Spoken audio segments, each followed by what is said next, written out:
close to zero tolerance for foods that are simple, that break down into simple sugars. Bread, rice, potatoes, desserts, soda pop, fruit juice, starchy kinds of foods, burritos, pizza. Do you know what I'm saying? Cereals. Yes. Zero tolerance. Now, instead of those foods, you're going to try to get in more protein and more fiber, because it's very difficult just to stop eating those foods. But it's much easier if you do protein and fiber, especially protein that contains something called BCAA. BCAA stands for branched chain amino acids, and that's going to be your super high protein foods like whey and dairy and eggs and meat, and also to a certain extent beans if you're a vegetarian or vegan. High protein foods, and you can also get BCAA supplements at the health food store, and you should be. Also an amino acid called glutamine, Glutamine. That's very effective for sugar cravings. 5 milligrams, get the powder, and do 5 milligrams every day. High protein foods will also get you some glutamine. So it's really, there's lots of supplements that are important. I don't have time to give you all of them, but you got a great place to start. The most important is to wean yourself away from those carbohydrate foods and into more high-protein foods, and I'd also be using some coconut oil, too. That can help wean you off. And then last but not least, vegetable juices will make it easier for you to resist sugar and sweets and pasta and all those kinds of foods. All right? But don't worry about the thiamine and the B12. You got bigger fish to fry. You got to be focusing on your blood sugar, and I'd be doing it right away. Okay, Elizabeth? All right. Thank you. Take care. Have a beautiful day. All right, Laura in Ohio, calling back here. Hey, Laura. Hey, Ben. I called yesterday. We kind of got cut off at the end. You're Miss Type A with the adrenal thing. Yes. I remember you. Yes. Hypothyroidism is very common in women. That's for a couple of reasons, especially type A women. The adrenal glands are your type A glands. So when you're type A, meaning ambitious and workaholic and perfectionist and want to get everything done all at once, that's what type A personalities are. Your adrenal glands are bearing the burden. They're doing the heavy lifting there. The second thing is, when the adrenal glands are very interesting. In addition to making these emergency hormones, the adrenal glands also make female hormones and reproductive hormones. So when there's a female ovarian issue or a uterine issue, especially as a woman gets older, and you don't have to be old. I think you said you were 32. Did you say, Laura? Yeah. Okay. So you don't have to be getting older in order to get into that getting old. You don't have to be old to get into the getting older stage. Even 32 is getting older. And so the adrenal glands will bear more and more of the slack, although you're accelerated, I would tell you, and that's kind of concerning.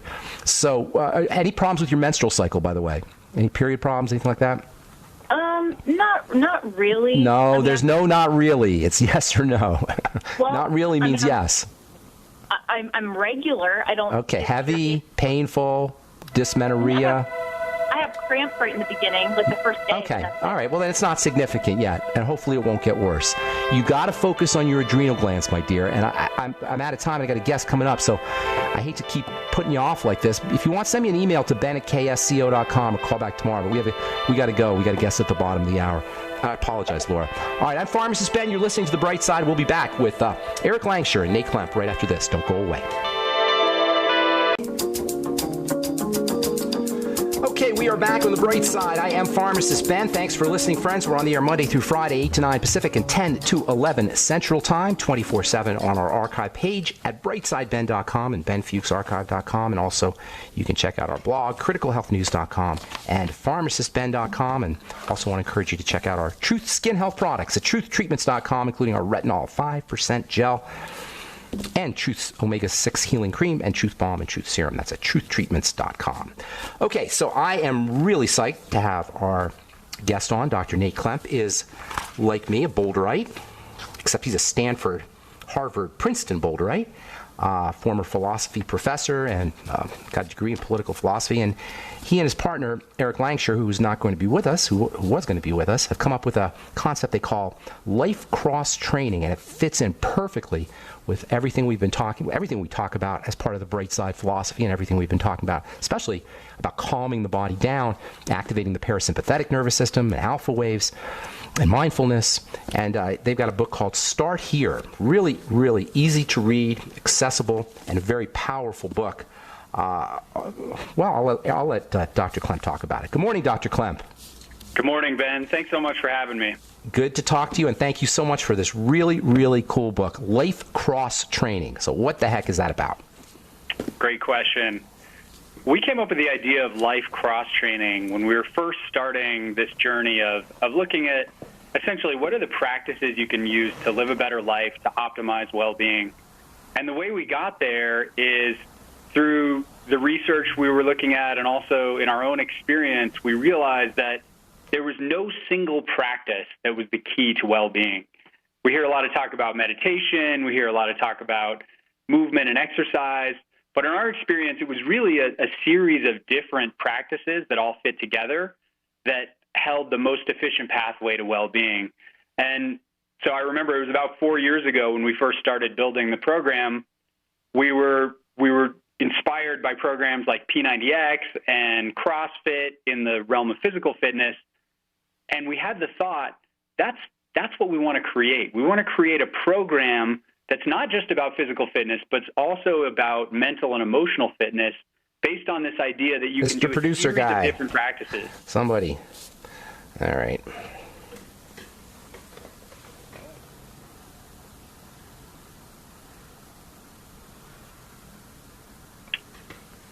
Hey, Eric, are you there? I'm not sure if we have... Yeah, hello. Sure. Oh, Eric, you just cut out there, buddy. I'm sorry. Eric? This is Nate.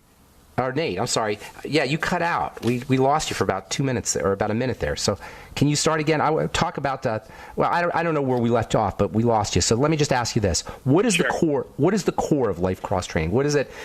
What are the components, the pieces? Yeah, great question. Basically, there's three big ideas running throughout the book Start Here and in our program, Life Cross Training.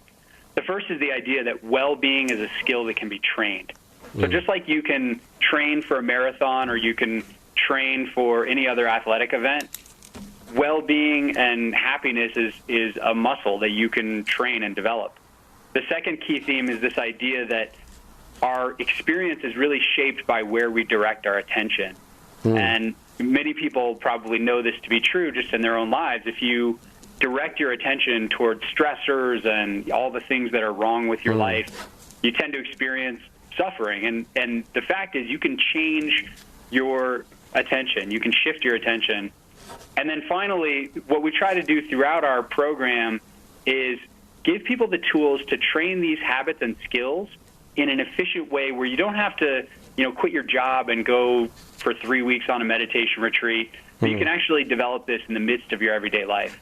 I love it. You had one meditation about waiting in line, which I absolutely hate to do, but because we all wait in line so much, if you could leverage the time you spend waiting in line to perfect yourself or to work on yourself, it seems like a golden opportunity. I love how you did that, and I actually want to talk about that in a second. But first, I got a question for you here. And I love this idea that you say well-being is a skill, and a muscle. Well, really what you're saying is having a good life is a skill, right? Having a good life is a muscle. Exactly. Right? That's a powerful idea right there. But I want to ask you something, because this kind of, when I think about you talking about attention and directing your attention, I love the concept. But as a concept, it's powerful. Practically speaking, aren't there addictive drives to where we place our attention? Aren't we hooked on placing our attention to negative things and self-sabotage and the bad stuff? It's easy to say, oh yeah, place your attention on good stuff, go to your happy place. But it's not so easy in practice, right?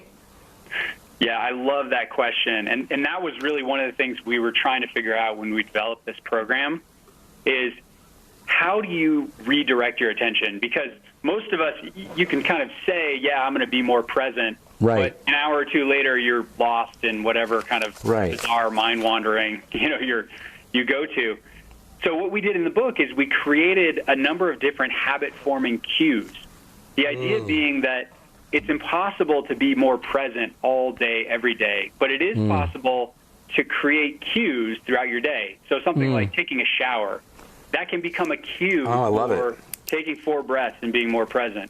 Or something like eating a meal can be a cue for gratitude. That's awesome. So our approach is really to create these habit-forming triggers in the midst of everyday life that almost wake you up throughout the day. And I think that's really the most effective way to redirect your attention because, as you said, the mind is just too powerful, and these ordinary habits are too powerful unless we have some way of interrupting them.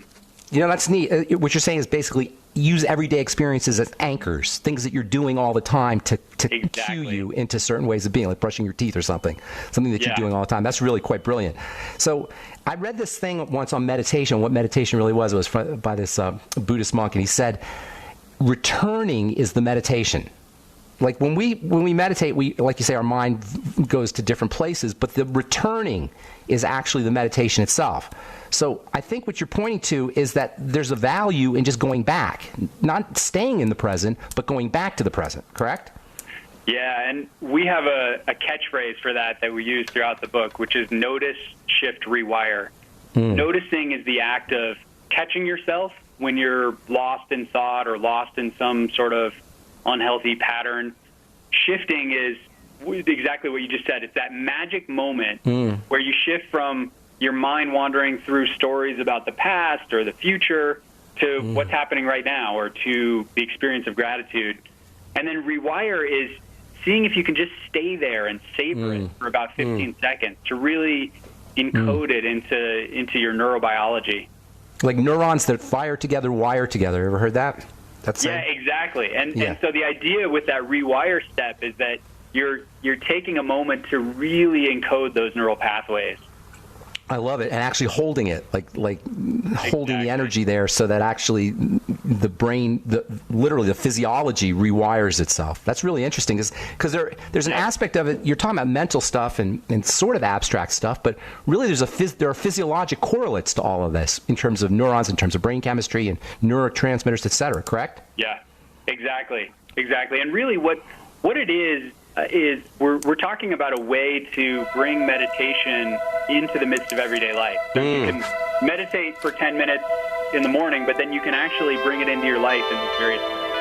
Okay, so meditation is a loaded word. I want to talk about that, and then I want to talk about this idea of mindful waiting, and I also want to talk to you about addictions when we come back as well. So hang tight. We're talking to Nate Klemp, author of Start Here, a groundbreaking science-based program for emotional fitness. I'm Pharmacist Ben. You're listening to The Bright Side.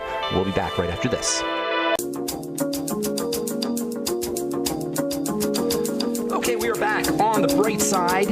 I'm Pharmacist Ben. We're talking to Dr. Nate Klemp about his book, Start Here, Master the Lifelong Habit of Well-Being. Book's available on Amazon, I take it. You guys got a website, Dr. Klemp? Yeah, starthere.life and also life-xt.com. And do you do seminars and workshops and things? Yeah, we actually have a corporate training program that we deliver to mostly companies in Chicago, but really all over the U.S., bringing mindfulness into the workplace. How about for the general public? Anything for the general public? Or do you have... We are actually just about to release a online course to the general public. That's about 2 weeks away. There's a free mindfulness course we have on our website, starthere.life. So if you do that, you'll get all the information about the paid course. Okay. So I love you have a couple of really neat meditations that I saw. One, though, really struck me because I hate to wait, and I hate rush hour. Yeah.